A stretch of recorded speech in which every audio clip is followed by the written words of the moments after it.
ঝোল। আর আমার ভিডিওতে আপনাদের আরেকটা আছে একটা আইসক্রিম। গরমের মধ্যে হালকা পাতলা খাবার খাওয়া ভালো।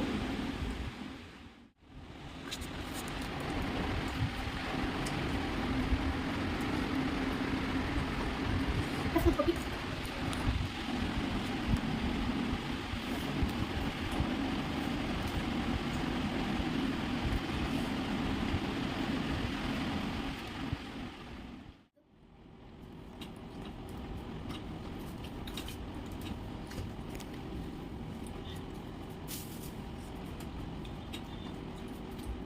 তো আজকে আমার বাবা গেল চলে আনতে আমার জন্য।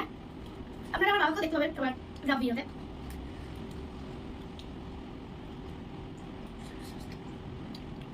বাবা একটু দৌড়াতে একটু মাছ খাই।